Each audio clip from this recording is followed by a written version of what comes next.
O que é destaque nesta edição?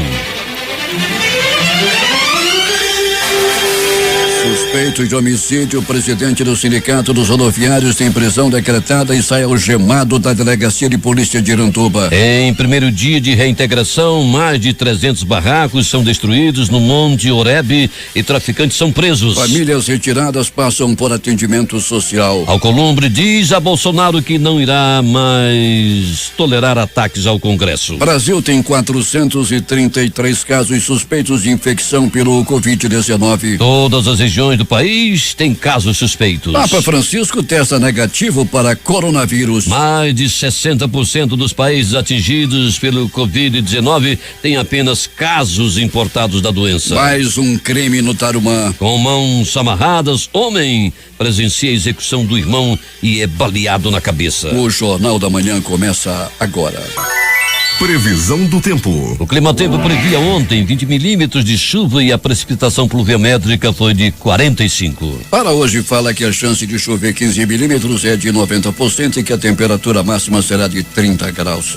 Com céu parcialmente encoberto, Manaus amanhece com 24 graus de temperatura e 95% de umidade no ar. Os ventos estão calmos, com 7 km/h de velocidade. É terça-feira, 3 de março. Chegamos aos 62 dias do ano e faltam 304 para terminar 2020. Dia de São Marino também é o Dia Mundial da Vida Selvagem instituído pela ONU. Na mitologia nórdica, dia de Aesir, deus teutônico dos mares. O Rio Negro continuava parado ontem, sem subir, sem descer. Seu nível em relação ao mar mantinha-se nos 24 metros e 55 centímetros. O Aeroporto Internacional Eduardo Gomes opera normalmente. Fatos marcantes da história. 1687. Domingos Jorge Velho é contratado pelo governo colonial para destruir o Quilombo dos Palmares. O vírus da sífilis é descoberto por Fritz Schaugen em 1905. Em 1969, programa Apolo. A NASA lança Apolo 9 para testar o módulo lunar. Em 1974, voo Turkish Airlines 981 cai em Hermonville, perto de Paris, na França, matando todas as 346 pessoas a bordo. Agora 5h50 em Manaus. Local. Sejam bem-vindos ao Jornal da Manhã. Bom dia, Edson Melo. Bom dia, Paulo Guerra. Bom dia, ao sonoplasta Itamar Jardina e bom dia ao nosso repórter Alberto Pellegrini. Bom dia, Paulo Guerra, bom dia a você, Itamar Jardina, bom dia, Edson, e bom dia a você, amigo ouvinte do Jornal da Manhã. O Jeca Solimões, lá de Manacapuru, está ouvindo você na Rádio Palmeira FM, a 102,1, Pellegrini. Oh, que maravilha, um abraço aí a todos os ouvintes da Rádio Palmeira FM, um abraço aos nossos amigos ouvintes do interior, todo o interior do estado. Muito obrigado pela audiência, Paulo. A gente tem relatos de ouvintes em comunidades bem distantes realmente aí do município de Itacoatiara e enfim, de todos os municípios do estado, e a gente agradece muito a nossa audiência aqui no Jornal da Manhã. Pellegrini, como é que está o tempo aonde você se encontra? Nublado nesse momento, Paulo Guerra, Alameda, Cláudio Ferreira, proximidades do pronto-socorro Lúcio. Uma temperatura bem agradável, Paulo Guerra, e nós temos aí um tempo bastante nublado. Tá aparecendo assim que pode chover, Paulo. Vamos esperar que já tenham retirado o ônibus que até ainda há pouco estava na André Araújo Pellegrini, um articulado também conhecido como pata-choca em pane mecânica.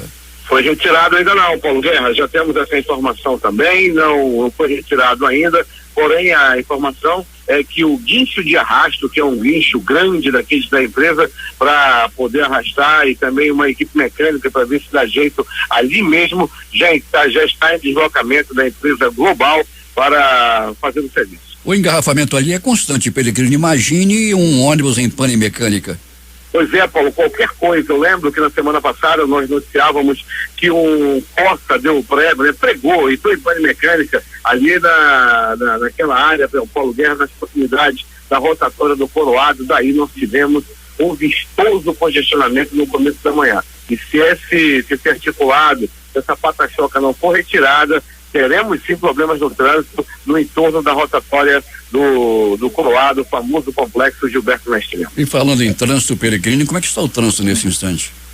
Tranquilo, Paulo Guerra, até tranquilo, né? Em todas as vias por onde já passamos, nós já percorremos as duas maiores zonas da cidade, consequentemente o maior fluxo de veículos nessa manhã dá-se na zona norte e na zona leste da cidade. Principalmente, Paulo, pelos ônibus do transporte especial, que aliás, todo mundo com o rádio ligado, com o sistema de som do ônibus ligado, muito obrigado pela audiência. E esses ônibus, Paulo, eles dão acesso ao distrito industrial e deixam ali principalmente a Avenida Grande Circular com um fluxo maior nesse momento. A maior via, aliás, a via de maior movimentação nesse momento é a Avenida Grande Circular. Alcinete Silva Pellegrini, estou lendo aqui no aplicativo humano as mensagens que chegam da Alcinete Silva, que está acompanhando o Jornal da Manhã em Rosário, lá na Argentina.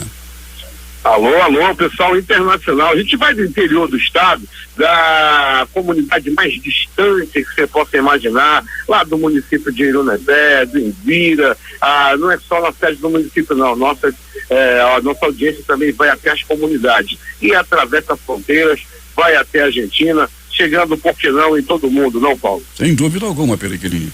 E pronto-socorros da cidade, com muita movimentação, Alberto? Até que não, Paulo Guerra, no pronto-socorro 28 de agosto e o Platão Araújo, os dois que nós já visitamos nesse começo de manhã, Paulo, tivemos aí uma movimentação tranquila, né? Se bem que em uma delas tivemos aí uma pessoa que foi baleada, o desespero foi grande, né, na área do pronto-socorro Platão Araújo, mas no mais, Paulo Guerra, nada que pudesse fugir ao cotidiano, né? Aqueles números que nós já estamos acostumados a encontrar aí no começo das manhãs. Pellegrini, um crime bárbaro. O irmão foi obrigado a assistir à execução do irmão dele. E isso aconteceu na área do Tarumã.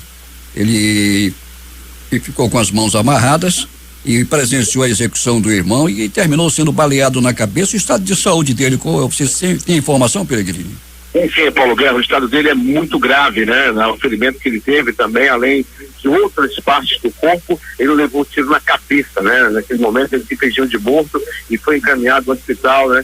Para o atendimento. Paulo Guerra, ele está em estado grave nesse momento, porém está naquele estado que vive estável, né? Ele não piorou e também não melhorou até o presente momento, está medicado e as informações são essas aí, Paulo Guerra. O estado dele é grave, porém está estável. Já o outro irmão não teve a mesma sorte, Paulo, ele morreu com vários tiros na cabeça lá no bairro do Tarumã. Pois é, e o irmão foi obrigado a assistir, não é, Pellegrini, a execução.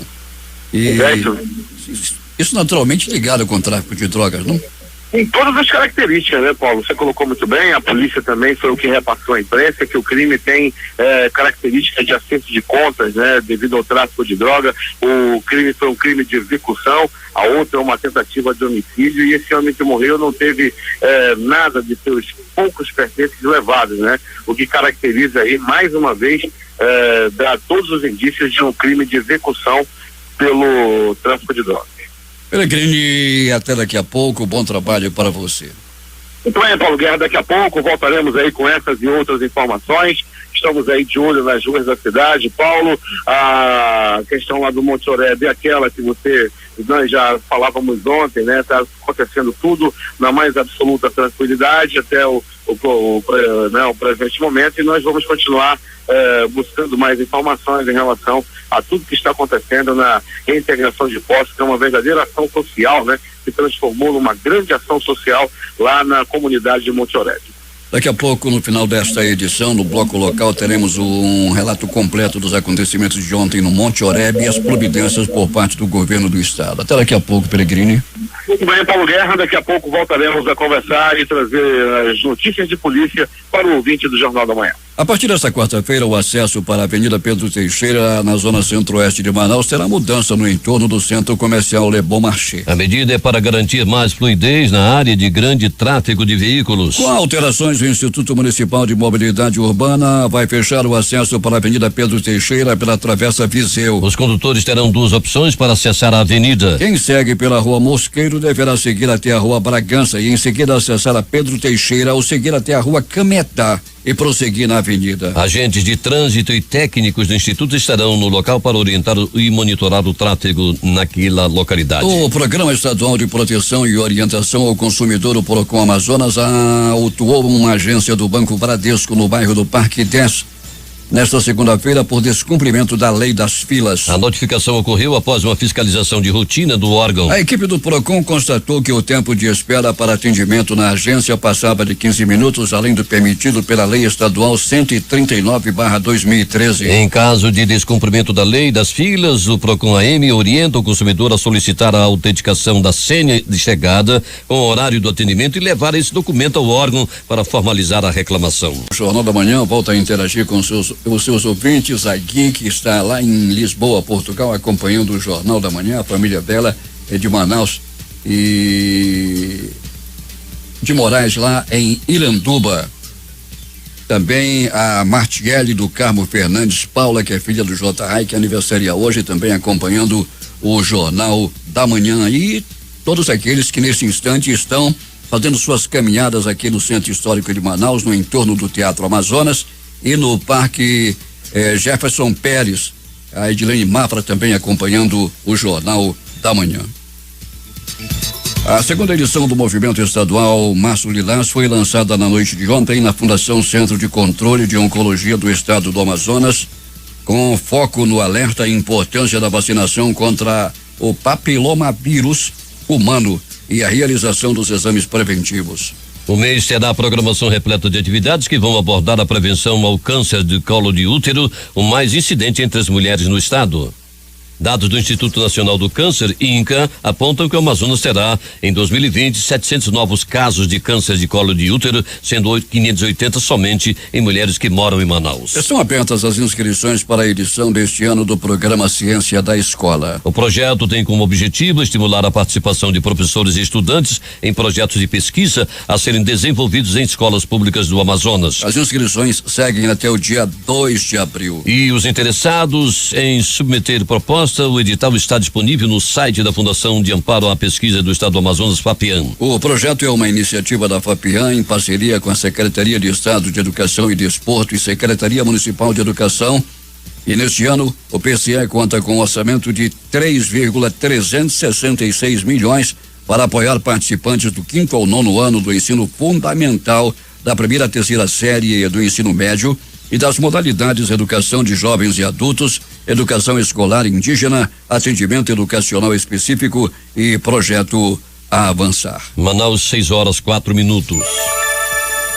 Após as polêmicas envolvendo casos de violência e assédio nos blocos do Vieira Alves e do Parque 10 que ocorreram nos dias 23 e 25 de fevereiro, respectivamente, a empresa realizadora de ambos os eventos no feriado de Carnaval foram notificadas ontem pela Prefeitura de Manaus por meio de um ato de instauração administrativo sancionatário. A decisão foi uma medida da Secretaria Municipal de Defesa do Consumidor e Ouvidoria Procon Manaus, SENDEC, a partir de denúncias feitas pelas redes sociais e reclamações recebidas na sede do órgão por consumidores prejudicados. Os casos dizem respeito à agressão a um estudante de medicina brutalmente espancado por um grupo de 4 jovens após a vítima defender sua prima de assédio cometido por um dos agressores durante o bloco do Vieira Alves ocorrido no domingo de Carnaval. O outro relato é de uma advogada de 25 anos que durante o bloco do Parque 10 relatou ter sido ameaçada por uma arma de fogo após ser brutalmente agredida e mantida em cárcere privado em um container de ferro pela equipe de segurança contratada pela empresa. São os excessos do Carnaval. Temos informações com Alberto Pellegrini.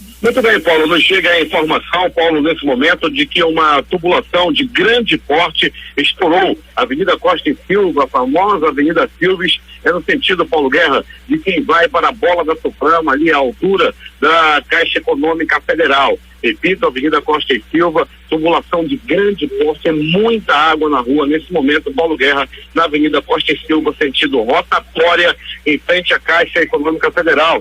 Informação aí que nos foi repassada pelo nosso ouvinte, nosso colega de trabalho, Merimar, que passou agora há pouco pelo local, Paulo. Então a gente pede providência da empresa para que desloque uma equipe até o local. Imagine só, Pellegrini, o que vai acontecer com o trânsito a essa altura. Nossa, Paulo, com certeza, no mínimo uma faixa será interditada daqui a pouco, quando homens e máquinas da concessionária chegarem para realizar o serviço no local. Daqui a pouco o Peregrini traz mais informações. O Programa Estadual de Proteção e Orientação ao Consumidor autuou o Colégio Lato Sensu ontem em relação às cobranças abusivas denunciadas por pais e responsáveis de alunos do período de matrícula e compra de materiais para o ano letivo. A multa chegou ao montante de R$513.126,50 pela gravidade da infração. A escola tem o prazo de 10 dias para apresentar defesa do auto de infração, que posteriormente será julgado pelo Departamento Jurídico. Temos informações com o repórter José Alberto Zegdeg. Muito bem, Paulo Guerra. Revitalização do centro histórico da cidade é projeto que marcará novas gerações, diz prefeito de Manacapuru. As obras já começaram e deverão dar nova vida a espaços públicos antidepredados, criando sentimento de pertencimento na população. Com a revitalização dos espaços da área portuária à frente da cidade, deverá tomar um novo rosto. E a esperança é que as pessoas voltem a frequentar os locais requalificados por meio da Prefeitura de Manacapuru na gestão do prefeito Beto D'Angelo. Dentre algumas implantações e modificações na área de lazer e entretenimento está o Shopping do Sol, que já foi motivo de discordância, mas que deverá dar mais dignidade aos vendedores ambulantes, como ressalta o prefeito Beto D'Angelo. Como todos sabem, antes eles estavam acomodados no meio da praça de 16 de julho. Foi feita a limpeza daquela área, o antigo anexo da prefeitura, e simplesmente foram depositados ali, sem o mínimo de infraestrutura. Com o passar do tempo, eles foram se arrumando ali com algumas coisas, mas ainda há uma questão que a infraestrutura é completamente inapropriada, tanto para eles que trabalham ali, quanto para quem frequenta para comprar. E agora nós estamos com um projeto de aproximadamente R$1 milhão de investimento, onde vai ser feito todos os boxes. Conversamos e convencemos da importância de fazermos aquele prédio lá. Retiramos, colocamos na praça 16 de julho de forma provisória para que a gente faça a construção. Previsão de 5 meses para entrega. A gente acredita no trabalho que isso venha a efetivamente acontecer. Vamos realocar, vamos revitalizar também a praça após a retirada. A prefeitura vai ser revitalizada. Então todo aquele centro da cidade vai receber uma nova estrutura de visitação, e eu tenho certeza que as famílias de Manacapurense voltarão a frequentar aquele ambiente que hoje, infelizmente, não tem sido um local tão apropriado para a visitação de turista e das famílias manacapurenses. Beto D'Angelo disse ainda que o novo espaço vai ganhar banheiros para pessoas com deficiências especiais e visuais e área de proteção contra incêndio. De Manacapuru, Zegdeg para o Jornal da Manhã. Agora 6h09 em Manaus. De acordo com o levantamento da Águas de Manaus, dos 630 milhões de litros de água captados diariamente no Rio Negro e tratados na concessionária, 40% são desperdiçados. Então, para alertar, conscientizar e educar a população sobre a importância do consumo consciente dos recursos hídricos, o Centro de Ensino Literatos realiza 7ª edição da Corrida da Água no dia 22 de março. Com a finalidade de fortalecer as potencialidades e estimular o desenvolvimento socioeconômico, bem como fomentar o sistema de ciência tecnológica e inovação da região do Alto Solimões, a Secretaria de Estado de Desenvolvimento Econômico, Ciência, Estado, Tecnologia e Inovação, por meio da Secretaria Executiva de Ciência, Tecnologia e Inovação e do Núcleo para o Desenvolvimento e Integração da Faixa de Fronteira do Estado, em ação conjunta com o Ministério do Desenvolvimento Regional, realizará de 9 a 13 deste mês oficinas e debates que têm por objetivo discutir a pauta, a possibilidade de implementação do Parque Tecnológico e das rotas de integração nacional na região do Alto Solimões, além de debater sobre o desenvolvimento de áreas de fronteiras. O evento, que recebe o nome de Missão Alto Solimões, será realizado nos municípios de Tabatinga, Atalaia do Norte e Benjamin Constant do Amazonas, respectivamente. O encontro contará com a presença de representantes do Ministério do Desenvolvimento Regional, do Gabinete de Segurança Institucional da Presidência da República, do Ministério da Agricultura, Pecuária e Abastecimento, do Comando do 9º Distrito Naval, Marinha do Brasil, do Ministério da Economia, da Secretaria de Estado do Meio Ambiente, da Universidade do Estado do Amazonas, entre outros órgãos, instituições e atores locais. O empresário e ex-presidente da Amazonas, Tulocine Oliveira Júnior, assumiu nesta segunda-feira a presidência Agência Estadual do PMN. Orsini não descarta que a legenda possa abrigar amazonino este ano em seu projeto de disputar a Prefeitura de Manaus. A Assembleia Legislativa realizará às 11h30 de hoje no plenário Rui Araújo sessão especial em homenagem aos 56 anos de existência do Centro de Instrução de Guerra na Selva. A propositura é de autoria do deputado estadual Cabo Maciel, líder do PL, que destacará a criação do SIGS no dia 2 de março de 1964 pelo decreto 53.649, tendo como primeiro comandante o então major de artilharia Jorge Teixeira de Oliveira, o Teixeirão. Até julho de 1969, o SIGS foi subordinado ao grupamento de elementos de fronteira. Cabo Maciel vai destacar a importância do SIGS para o Amazonas, que já foi reconhecida pelo Poder Legislativo em diversas ocasiões. 6h12 em Manaus. O governador Wilson Lima anunciou o pagamento de auxílio aluguel no valor de R$600 aos moradores que serão retirados da ocupação irregular Monte Oreb e a construção de complexo de segurança pública na área localizada na zona norte de Manaus. O processo de desocupação teve início na manhã desta segunda-feira e tem como prioridade o atendimento social das famílias que moram no local. Nós vamos pagar um valor de R$600 para essas famílias até que se encontre uma solução definitiva de moradia para essa família. Seja a doação de um lote através de estudos se essa família tem ou não condição de fazer a construção de uma casa, seja através da entrega de um apartamento ou outra solução em consenso entre o governo do estado e essa família. A operação é resultado de meses de planejamento pelas forças de segurança do estado e tem como diferencial o respeito à dignidade humana na retirada das famílias que passarão por triagem com o objetivo de garantir soluções de moradia adequadas a cada caso. Nenhuma família que mora no Monte Oreb ficará desamparada. As famílias que estão morando naquela área, inclusive, tiveram suas casas preservadas. Aquelas casas em que havia famílias, em que haviam objetos, utensílios domésticos, foram preservadas. As estruturas que foram derrubadas eram estruturas onde não havia nenhum tipo de habitação, não havia nenhum objeto que caracterizava a moradia de alguém. Muitas dessas estruturas eram usadas pelo tráfico de drogas, eram usadas por oportunistas que trabalham nessa indústria da invasão, e essas estruturas foram derrubadas. Agora, a nossa preocupação é desocupar aquela área, porque não tem condições das pessoas continuarem morando ali, porque não há as mínimas condições de sobrevivência, a energia elétrica, o mobiliário urbano, a assistência médica, a educação, não há nada disso ali.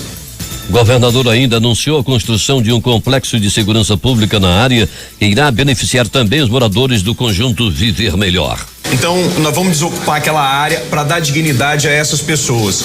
E aí, na sequência, nós vamos dar uma destinação para aquela área. E ali vai ser montado pelo governo do estado um complexo de segurança pública para dar tranquilidade a quem mora, por exemplo, no Viver Melhor, e começar a resolver definitivamente os problemas de ocupações irregulares que acontecem na zona norte da capital. 6h14 em Manaus. Presidente do Sindicato dos Rodoviários de Manaus tem prisão provisória decretada acusado de matar jovem a tiros em Iranduba no último fim de semana.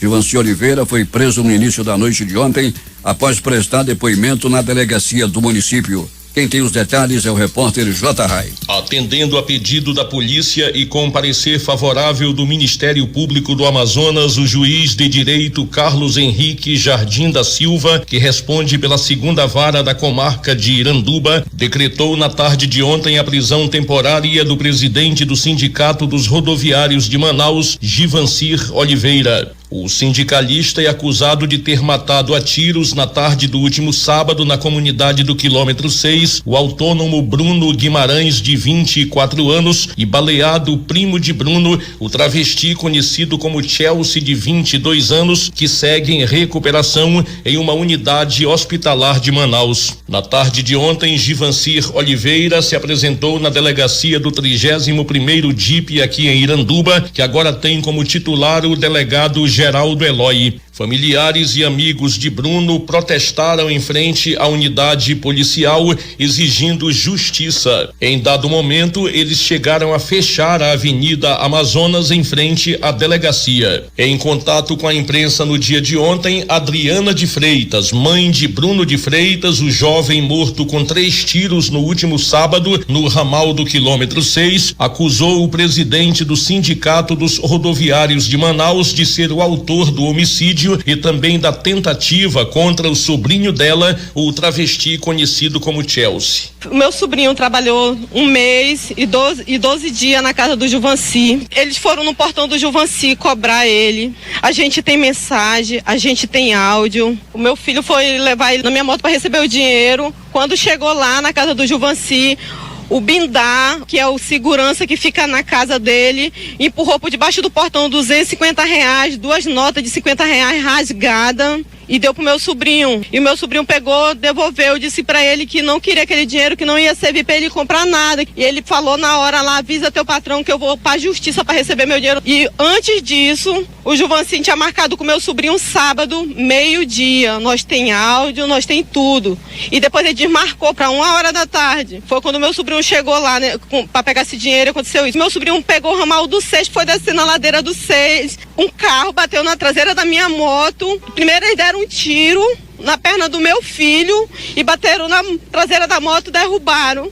E o Juvanci saiu do carro com a camisa na cara dele, atirando, e o meu sobrinho foi lutar corpo a corpo com ele, ele pedindo pra ele não atirar, e meu sobrinho puxou a camisa da cara dele, ele tirou a camisa da cara do Juvanci e gritou: Juvanci, pelo amor de Deus, não atira no meu primo, não atira no meu primo. Segundo o advogado de defesa do presidente do Sindicato dos Rodoviários, Orlando Bentes, Givancir Oliveira se apresentou à polícia de forma espontânea para prestar esclarecimentos sobre o caso. O advogado disse ainda que não existem fundamentos necessários para a manutenção de uma prisão temporária. Já houve o esclarecimento de onde ele estava e o que estava fazendo, negativa de autoria em relação a qualquer participação, tanto direta ou indireta. A defesa irá trabalhar para revogar o decreto de prisão temporária, disse o advogado. Paulo Guerra. Pois é, J. Rai. Givanci foi conduzido ao Instituto Médico Legal para realizar o exame de corpo de delito e, ao término dos procedimentos cabíveis, ele ficará à disposição da Justiça em uma unidade policial aqui em Manaus. Ontem à noite, Silvio Costa, advogado de Givanci de Oliveira, presidente do Sindicato dos Rodoviários, confirmou que o cliente decidiu cancelar a candidatura dele à Prefeitura de Iranduba na eleição deste ano. Polícia. Peregrine, com muita chuva na região, as pessoas que viajam pela M70 reclamando dos buracos. Eu estive percorrendo parte dessa estrada a Carlos Braga e ela realmente está em precárias condições de trafegabilidade. A própria M70 na duplicação já existem alguns buracos, Peregrine, e que precisam ser reparados o quanto antes. E é claro que ao longo da estrada muitos problemas estão acontecendo, apesar de intervenções que estão sendo feitas, mas as pessoas continuam reclamando da precariedade, da trafegabilidade na M70. Pois é, Paulo Guerra, né? Apesar das obras que estão acontecendo, né? De uma operação tapa-buracos, né? A duplicação, a obra está um tanto quanto parada devido a fortes chuvas que vem caindo aí, né? Essa é a justificativa, mas a situação da tapa-buracos está acontecendo e, como você colocou muito bem, Paulo, até mesmo naquela via, né? Que liga a ponte a M070, logo após você atravessar no sentido Iranduba, tem alguns buracos que se tornam perigosos, né, Paulo? Que ali é uma pista onde as pessoas gostam de ir acima de 80 km por hora, e os buracos são daqueles profundos, e para quem não conhece a estrada, para quem dirige de noite, torna-se sim perigosa a aventura, a viagem na M070. A Carlos Braga está em precaríssimas condições de trafegabilidade, Peregrine, muitas reclamações. Pois é, Paulo, a Carlos Braga já não é de hoje, né? Que a situação está bem complicada por lá. Houve também, logo no final do ano passado, lá tipo assim, outubro, uma ação de tapa-buracos, mas devido à chuva, devido a não ter sido um recapeamento, né? E sim, um tapa-buraco, já está praticamente, antes de tudo, a mesma coisa. 6h22 em Manaus. Alberto Peregrino, o que mais aconteceu? Muito bem, Paulo Guerra. Uma noite madrugada considerada muito tranquila no que diz respeito à violência. Muita tranquilidade em pronto-socorros. Pronto-socorro 28 de agosto, para se ter uma ideia, Paulo, foram poucos os atendimentos por violência naquela unidade de saúde. Já no pronto-socorro João Lúcio, a movimentação também foi considerada tranquila. Entretanto, uma pessoa deu entrada vítima de atropelamento na Avenida Itaúba, proximidades da Avenida Mirra, bem no cruzamento. Uma pessoa foi atropelada por uma moto e deu entrada no pronto-socorro João Lúcio com ferimentos na cabeça. Outro atropelamento aconteceu nas proximidades ali da Reserva Duque, ali é a área da Cidade de Deus. Uma pessoa também foi atropelada no local. Se faz necessário lá com urgência presença de agentes de trânsito. Existe um colégio de grande porte, um colégio estadual, um colégio de tempo integral, que quando as crianças e todos os alunos entram, é uma situação muito complicada em relação ao trânsito, tanto na hora da entrada quanto na hora da saída, e se faz sim necessário a presença de uma equipe de trânsito naquela área. Alunos, carros, conduções escolares entram ali e ficam, cada um por si, e se faz, se necessário, uma orientação de trânsito. É muita confusão, já teve atropelamento, e a gente pede aqui ao Manaus Trans, ao Instituto Municipal de Mobilidade Urbana, hoje o IMU, para que coloque uma equipe naquele local para evitar que outros acidentes aconteçam. Pronto socorro Platão Araújo. O Platão Araújo também é localizado no coração da zona leste da cidade. Deu entrada no pronto socorro Platão Araújo um homem vítima de agressão física. Ele apanhou golpes de garrafa, foram gargaladas de garrafa pelo corpo. As informações dão conta de que os dois homens estavam brigando pelo amor da mesma mulher. Eram dois homens brigando pelo amor da mesma dama. Ela tinha os dois namorados, um não sabia do outro, e um acabou ferindo o seu rival a golpes de gargalo de garrafa. Depois da briga, ela ainda disse: agora com essa briga de vocês dois, eu não quero mais nenhum. Os dois ficaram sem sua amada. O resultado de tudo isso, Paulo Guerra, uma pessoa, a pessoa que deu entrada, vítima dos golpes de garrafa, teve vários pontos espalhados pelo corpo e depois foi liberado. E a mulher, a que tinha dós, está disponível. Ainda do pronto-socorro Platão Araújo, o homem deu entrada vítima de queda de bicicleta. Ele caiu de sua bike em alta velocidade. As informações dão conta que ele dirigia, que ele pilotava a sua bicicleta cargueira. Havia acabado de deixar algumas mercadorias e foi descer fazendo graça à ladeira da Avenida Camapuã. E acabou, Paulo Guerra, chegando ali próximo a Itaúba, ele acabou desequilibrando de sua bicicleta e caiu rebolando pelo asfalto, bateu a cabeça e deu entrada no pronto-socorro. Ainda apareceu um espírito de porco para levar a bicicleta do rapaz. Ele, depois que voltou a si, que estava por ali, chegou meio tonto, ele perguntava sobre a bicicleta e ninguém sabia dar notícia. Alguém levou a bicicleta cargueira que não tinha freio, toda esculhambada. Ainda apareceu um indivíduo, um espírito de porco, para levar a bicicleta do rapaz. Olha, tu que roubou a bicicleta, vai cair também, vai acontecer a mesma coisa. Quando alguém rouba uma bicicleta, a bicicleta fica amaldiçoada. Essa daí, quem roubou essa bicicleta vai cair pior ainda do que o dono que rebolou pelo asfalto. Ainda do pronto-socorro Platão Araújo, Paulo Guerra e ouvintes do Jornal da Manhã. Um homem deu entrada, vítima de agressão física, apanhou a murros, chutes, socos, pontapés e alguns bofetes. E o detalhe, ele não sabe explicar, Paulo Guerra e ouvintes, quem foi que o agrediu. Ele acabou aí dando entrada, perguntaram para ele quem foi que bateu, ele disse que não conhecia, porém as informações dão conta de que essa briga que houve ali na área da Avenida Mirra, esse homem pode ter apanhado devido a um acerto de contas, devido aí a algum tipo de dívida que ele deve ter ido cobrar e acabou pegando uma pisa lá na área do bairro Jorge Teixeira. Você que tem suas dívidas, você que vai cobrar alguém, todo cuidado é pouco, que além do calote, os caloteiros agora estão ficando violentos. Você vai receber o dinheiro e acaba pegando uma pisa. Isso vem acontecendo com frequência na área da Zona Leste de Manaus. É agora as notícias do Instituto Médico Legal. Saiba agora quem foi para a pedra nas últimas horas da cidade.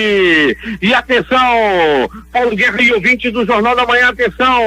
Um corpo foi encontrado à tarde de ontem, enrolado em um lençol. O corpo estava todo entaniçado. O cadáver foi encontrado no bairro Jorge Teixeira com várias perfurações pelo corpo. Não se sabe ainda a identificação do homem, que aparentava ter entre 30 e 35 anos e é mais uma vítima de homicídio, é mais uma vítima da violência. Ele ainda não foi identificado e tudo leva a crer que mais uma vez o crime tem a ver com o tráfico de drogas. Aliás, o crime em Manaus, a grande maioria do crime, 80% de pessoas que morrem em Manaus são pessoas que se metem no tráfico, são pessoas envolvidas com o ilícito. Graças a Deus aí, que as pessoas de bem não estão morrendo tanto, graças a Deus. A grande maioria são de pessoas envolvidas com o tráfico de drogas. Na frente do irmão, o homem foi barbaramente assassinado a tiros. O crime aconteceu no bairro do Tarumã. Paulo Guerra e ouvintes do Jornal da Manhã. O homem estava na companhia do irmão, quando de repente foi abordado. Ele foi atingido com vários tiros espalhados pelo corpo. O irmão dele também levou 3 tiros, um deles na cabeça, e continua internado em estado grave. Não se sabe ainda de quem foi a autoria do crime. Entretanto, a polícia acredita que o crime tem a ver com acerto de contas devido ao tráfico de drogas. Trata-se de uma execução e de uma tentativa de homicídio. O crime aconteceu no bairro Tarumã Sul, na zona norte de Manaus, e a Delegacia Especializada em Homicídios e Sequestros já está trabalhando no caso. O Departamento Técnico de Perícia Científica também esteve no local do crime e já realizou os primeiros procedimentos. O Instituto Médico Legal realizou nas últimas 24 horas 56 exames de corpo de delito.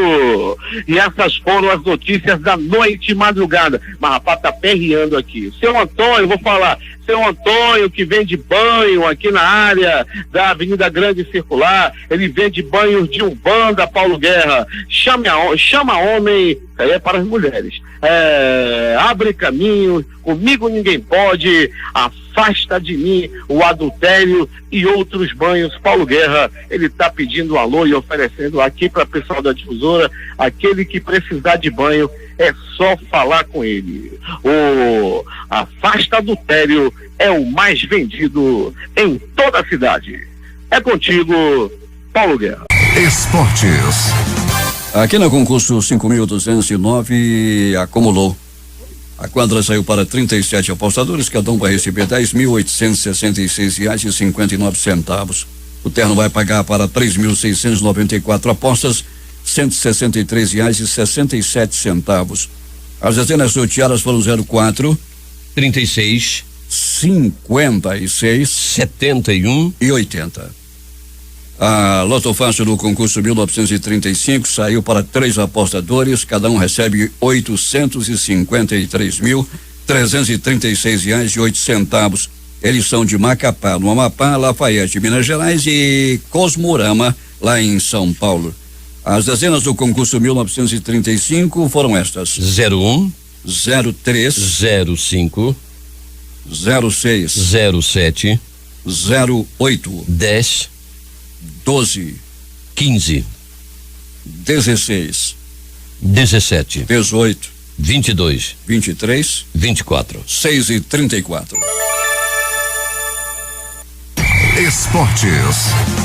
Com novidade na fórmula de disputa que não terá mais confrontos mata-mata para definir o acesso, o Manaus Futebol Clube já sabe como será sua trajetória na Série C do Campeonato Brasileiro. No dia 2 ou 3 de maio, o Gavião do Norte estreia em casa contra o Vila Nova. O Esmeraldino está no grupo A, que tem, além do time goiano, Paysandu e Remo de Belém, Botafogo da Paraíba, 13 também da Paraíba, Jacuipense da Bahia, Santa Cruz de Pernambuco, Imperatriz do Maranhão e Ferroviário do Ceará. O Coritiba acertou nesta segunda-feira a venda do lateral direito Ian Couto, de 17 anos, para o Manchester City por 5 temporadas. Entretanto, o atleta só deve se apresentar ao clube inglês em junho, quando a janela de transferências da Europa abre e o jogador completa 18 anos. Negociado por 6 milhões de euros, correspondendo a 30 milhões de reais. Na quinta-feira, o Vasco recebe o ABC de Natal lá no Maracanã pela segunda fase da Copa do Brasil. Em formato de jogo único, em caso de empate haverá decisão por pênaltis. Uma derrota significará a eliminação da equipe da competição nacional e pode selar de vez o destino de Abel Braga à frente do time.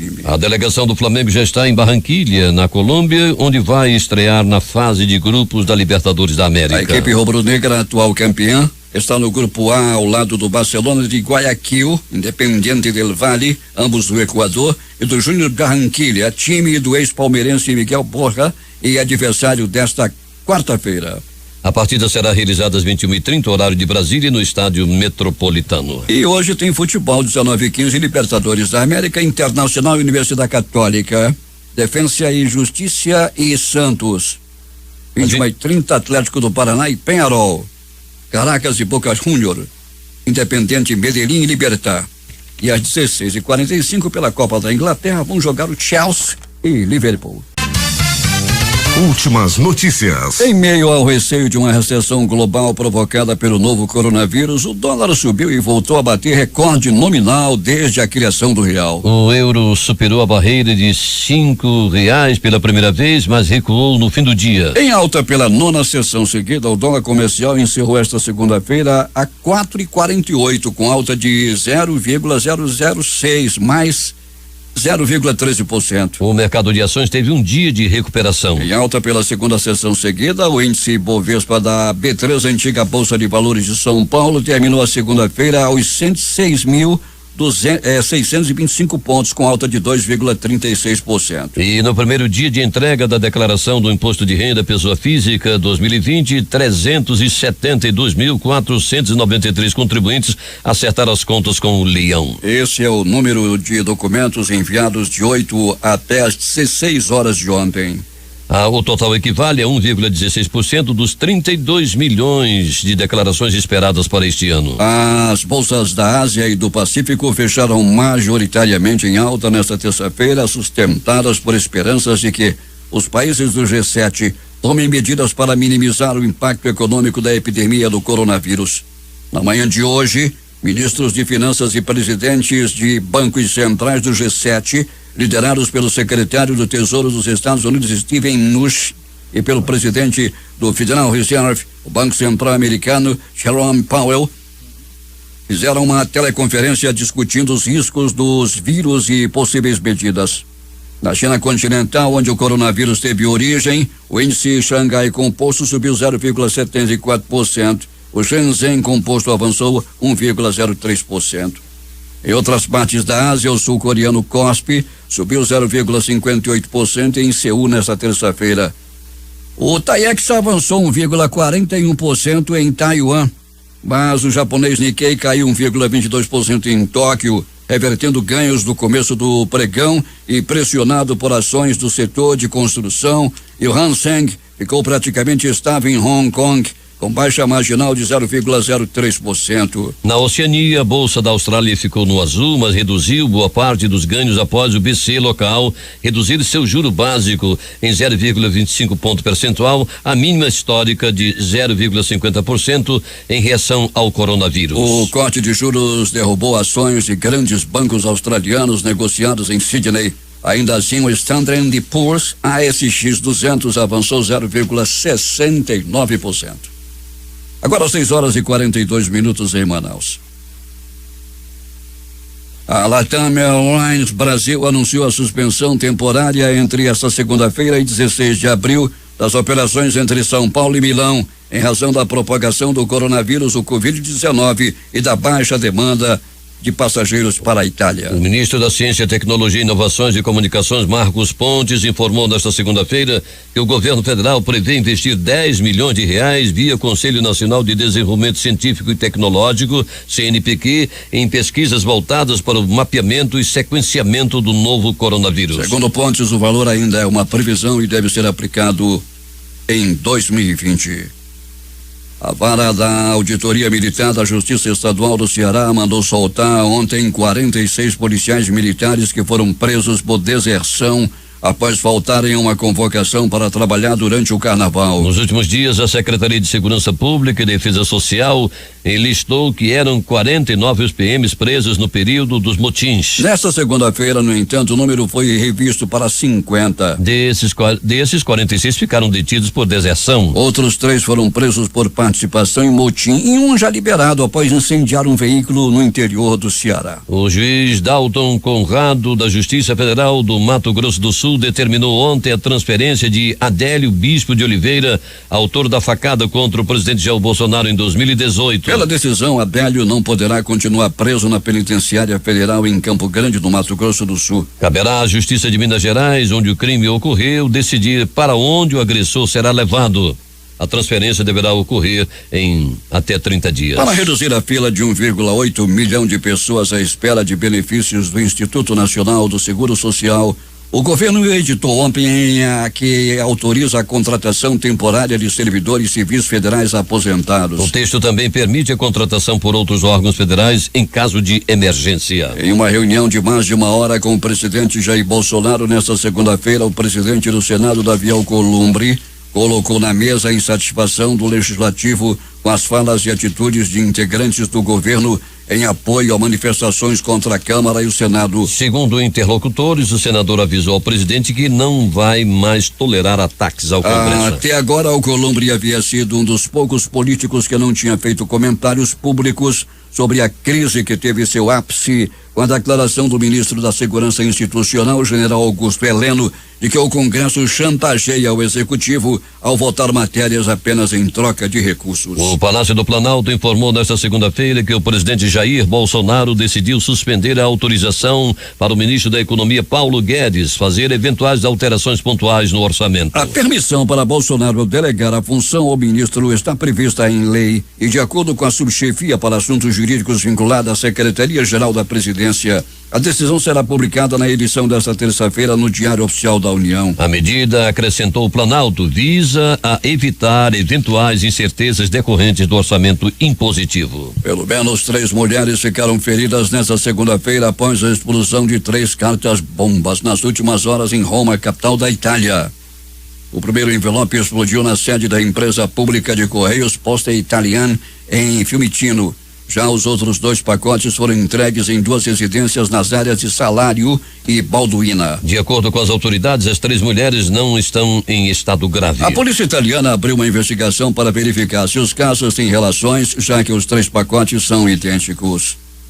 Fortalecido pela ampla vitória na Carolina do Sul e pelas desistências de Pete Buttigieg e Amy Klobuchar, que agora o apoiam, as boas notícias se acumulam para Joe Biden nas primárias democratas para as eleições presidenciais dos Estados Unidos, um dia antes da super terça-feira, onde ele espera se destacar como o único capaz de impedir o avanço de Bernie Sanders. O primeiro-ministro de Israel, Benjamin Netanyahu, comemorou nesta terça-feira vitória nas eleições legislativas cruciais para sua sobrevivência política. Gantz admitiu que ficou decepcionado com os resultados obtidos por seu partido. As pesquisas de boca de urna atribuem a Likud de Netanyahu entre 36 e 37 cadeiras contra entre 32 e 34 do partido de Gantz.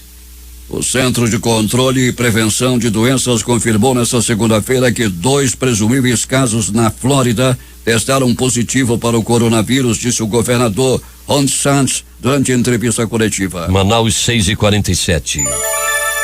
O Papa Francisco, que cancelou um retiro da quaresma pela primeira vez em seu papado por estar resfriado, testou negativo para coronavírus, informou o jornal italiano Il Messaggero nesta terça-feira. O porta-voz do Vaticano, Matteo Bruni, disse que não fez comentários imediatos sobre o relatório. O líder católico romano de 83 anos de idade, que teve parte de um pulmão removido por causa de uma doença há décadas atrás, também cancelou a maioria das audiências na semana passada. As autoridades da Itália anunciaram nesta segunda-feira que o número de mortos por coronavírus subiu para 52 e pelo menos 2.036 pessoas foram contaminadas. A Fundação Oswaldo Cruz está produzindo um teste específico para diagnosticar a presença do novo coronavírus no organismo. A informação foi dada na tarde de ontem no Ministério da Saúde. Nas próximas 2 semanas, 10.000 testes serão distribuídos em 14 estados espalhados pelo país. A ideia é acelerar o diagnóstico de maneira precisa em todo o país. No total, a Fiocruz produzirá 30.000 testes. Amazonas, Pará, Roraima, Bahia, Ceará, Pernambuco, Sergipe, Rio de Janeiro, Espírito Santo, Minas Gerais, Distrito Federal, Mato Grosso do Sul, Paraná, Santa Catarina e Rio Grande do Sul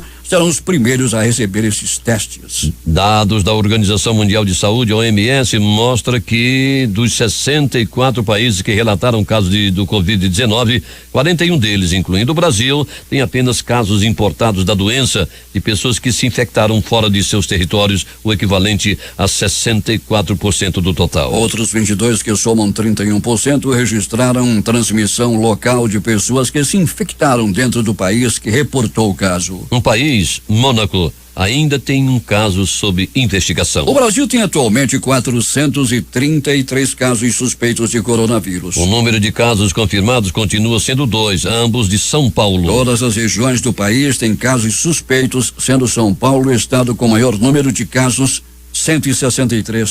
Até o momento são 162 casos descartados, sendo que a maioria tinha influenza A e influenza B. Os estados continuam sendo capacitados pelo Ministério para fazer as notificações corretamente, mas segundo o secretário de Vigilância em Saúde do Ministério, Anderson de Oliveira, metade das notificações dos estados não se encaixa na definição de casos de Covid-19. O ministro da Saúde, Luiz Henrique Mandetta, considerou precipitada a decisão de escolas suspenderem as aulas se não houver nenhum caso suspeito dentro da instituição. Agora 6:50 em Manaus. Os destaques de capa dos principais jornais do país nesta terça-feira. O Globo do Rio de Janeiro. O número de casos suspeitos do coronavírus no Brasil sobe para 433. A Folha de São Paulo. Surto de sarampo atinge 76 cadetes em academia da Força Aérea em São Paulo. O Estado de São Paulo. O Congresso deve manter decisão de Bolsonaro contra a mudança no BPC. Planalto Central, capital da República, Correio Brasiliense. TCU vai abrir concurso público com 20 vagas para auditor. Valor Econômico. Ibovespa tem dia de recuperação após semana de pânico. Dólar sobe pouco, mas bate recorde. Estado de Minas. Davi Alcolumbre diz a Jair Bolsonaro que não irá mais tolerar ataques ao Senado. Jornal do Comércio no Recife. Com 30 bilhões de reais em jogo, o Congresso se debruça sobre o orçamento impositivo. Fortaleza Diário do Nordeste. Justiça decide soltar 46 PMs presos por deserção e motim no Ceará. Porto Alegre, 0 hora. Condenação inédita de estudante de medicina por estupro virtual de criança é mantida pela justiça. Edições impressas locais que chegam à nossa redação, o Centenário Jornal do Comércio. Novo coronavírus impacta segmento turístico no Amazonas. A crítica. A integração alcança 70 acordos no primeiro dia. Essas foram as principais notícias de ontem e as primeiras de hoje. Termina aqui o Jornal da Manhã. Participaram dessa edição reportagens José Alberto Zegdeg, J. Rai e Alberto Pellegrini. A sonoplastia de rádio de Itamar Jardina e Hamilton Cabral.